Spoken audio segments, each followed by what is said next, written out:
भारत एशियाई हाथी का घर है। हाथी का वैज्ञानिक नाम है एलिफस मैक्सिमस।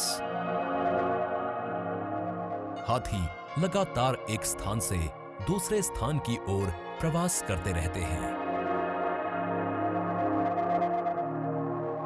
उचित कॉरिडोर न होने के कारण प्रवास के दौरान अक्सर हाथी दुर्घटना का शिकार हो जाते हैं। विभिन्न दुर्घटनाएं और शिकार हाथियों के अस्तित्व के लिए एक बड़ा खतरा है। दुर्घटना या शिकार के कारण घायल हुए हाथियों का रखरखाव और उनका पुनर्वास एक बड़ी चुनौती है। इस चुनौती का मुकाबला करने के लिए वर्षों से कार्यरत है वाइल्ड लाइफ एसओएस। 1995 में कार्तिक सत्यनारायण और गीता शेषमणि ने वन्य जीवों के बचाव और उनके पुनर्वास के लिए एक नई शुरुआत की और जन्म हुआ वाइल्ड लाइफ एसओएस संस्था का। काफ़ी एलिफेंट्स हैं जो कि भारत के अलग अलग एरियाज से रेस्क्यू करके लाए जाते हैं। उनको लाने का रीज़न ये होता है कि वो जो एलिफेंट्स होते हैं वो फिट नहीं होते हैं, अनहेल्दी होते हैं। उसके बाद भी उसको लोग इतना यूज़ करते हैं कि उनकी हेल्थ ख़राब हो जाती है। ये पता चलता है जब हम हाथी को यहाँ रेस्क्यू करके हमारे सेंटर में लेके आते हैं। उस समय उनका पूरा स्वास्थ्य परीक्षण किया जाता है।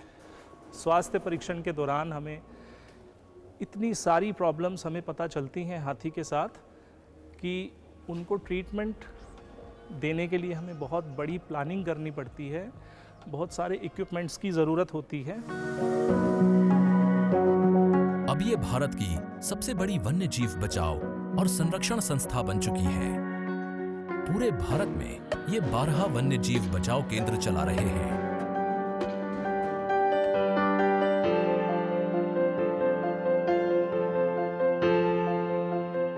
इसके अतिरिक्त वन्य जीवों के शिकार पर निर्भर लोगों का पुनर्वास और उनके रोजगार की व्यवस्था करना, वन्य जीवों के आवास की सुरक्षा, जैव विविधता पर शोध तथा वन्य जीवों के संरक्षण से संबंधित अनेक कार्य वाइल्ड लाइफ एसओएस कर रहा है।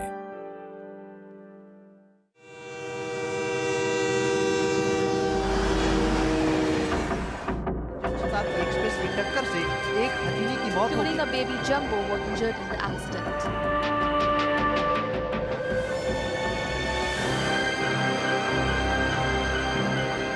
कुछ समय पूर्व उत्तराखंड के राजाजी नेशनल पार्क में एक दुखद ट्रेन दुर्घटना में एक हथनी की मृत्यु हो गई थी और उसका बच्चा गंभीर रूप से घायल हो गया।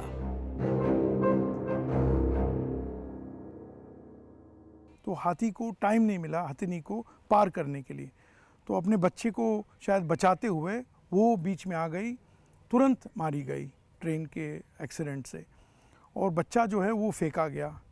वो ही ये हथनी का बच्चा है और वो नीचे गिर के उसको काफ़ी इंजरीज थे, वो चल नहीं पा रही थी, एकदम गिरी पड़ी थी।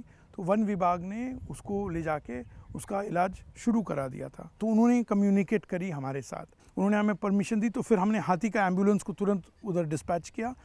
ये हमारा इंडिया का फर्स्ट एलिफेंट एम्बुलेंस यहीं वाइल्ड लाइफ एसओएस में हम लोगों ने बनाया था। तो ये एम्बुलेंस वहाँ गया, उसको लोड करके वापस ले आए हम लोग हॉस्पिटल में, और जैसे हम यहाँ लाए हमारे पास ये सारे जो ट्रीटमेंट के फैसिलिटीज़ जो हमारे पास उपलब्ध है यहाँ मथुरा में, इसको सब हमने तुरंत जारी कर दिया इस हाथी के बच्चे के ऊपर।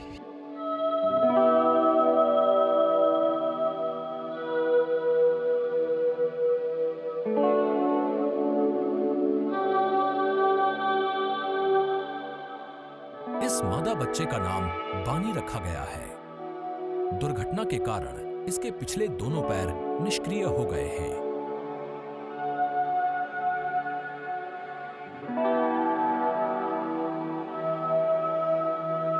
दक्ष चिकित्सकों की एक टीम बानी का इलाज कर रही है। वाइल्ड लाइफ एसओएस द्वारा स्थापित इस हाथी चिकित्सालय में आधुनिक तकनीक का इस्तेमाल करते हुए हाथियों की हर बीमारी का निदान और इलाज किया जाता है।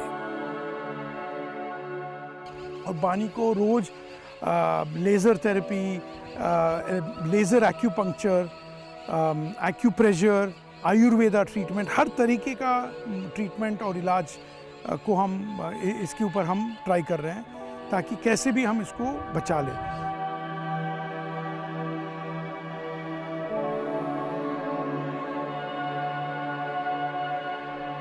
अभी जो खतरा था, उसका न्यूट्रिशनल जो वीकनेस हो रहा था, उससे तो हमने बचा लिया क्योंकि हमने फीड कैलिब्रेट कर ली उसको, मिल्क, फिर दलिया, फ्रूट्स, वेजिटेबल्स और ये सब चीज़ें जो उसको पसंद, वो भी हमने आइडेंटिफाई कर ली कि उसको क्या पसंद है, और जिससे उसका न्यूट्रिशन भी स्ट्रॉन्ग होता रहे, तो उसका वेट गेन भी काफ़ी हुआ। तो उसका मतलब है कि वो फंक्शन कर रही है। धीरे धीरे हमने ये भी देखा कि उसका जो पूंछ है वो भी मूव करने लगा, तो उसका वर्टिब्रल कॉलम का जो मसाज करते हुए रोज का जो फिजिकल थेरेपी हम दे रहे हैं, उससे पीछे के पैर में थोड़ा सा मूवमेंट होने लगा, मसल का वाइब्रेशन वो सब होने लगा। तो हमें फिर थोड़ा सा आशा आया हमारे नज़र में कि चलो इसको हम होपलेस नहीं समझ सकते हैं, कुछ फ्यूचर है इसके लिए।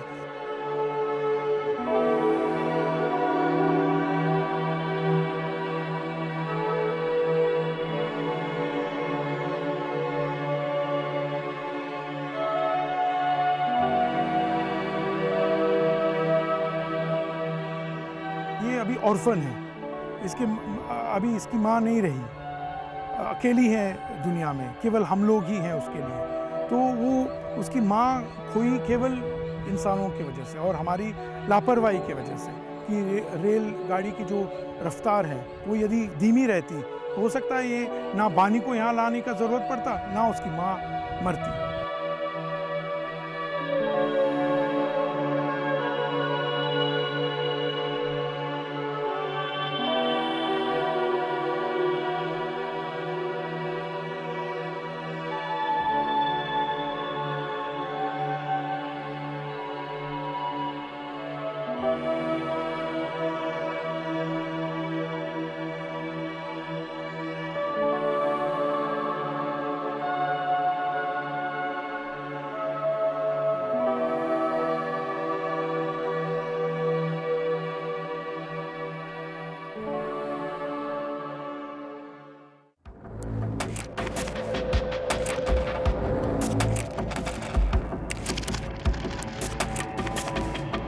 स्वास्थ्य लाभ करने के बाद भी अधिकांश हाथी जंगल में दोबारा जीवन यापन करने के योग्य नहीं होते, इसलिए उनके पुनर्वास की व्यवस्था भी वाइल्ड लाइफ SOS द्वारा की गई है।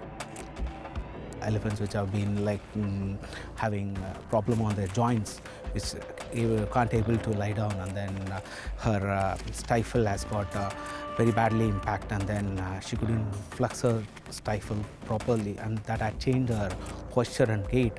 So you could see the in-house tools which has been right now behind me.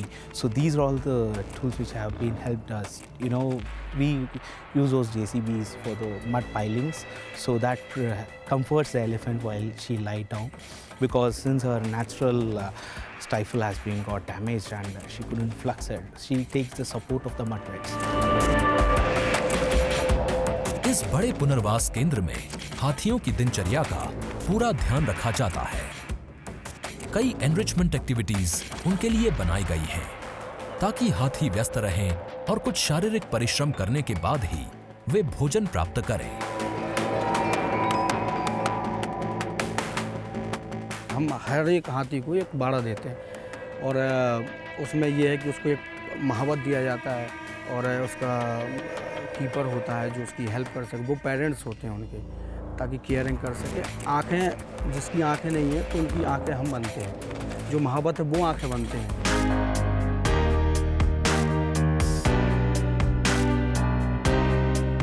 First of all तो जंगल का जानवर है, सोचिए कि जंगल में जाके उसको कोई छूने की नहीं सोचता, बट कैप्टिविटी में सबको हाथी के ऊपर बैठना भी है, छूना भी है और सारे चीज़ें भी करनी है, तो उसको रोकना चाहिए। प्रतिदिन शाम के समय उनके पालक हाथियों को बाहर विचरण के लिए ले जाते हैं। ये घूमना फिरना उनके स्वास्थ्य के लिए आवश्यक है।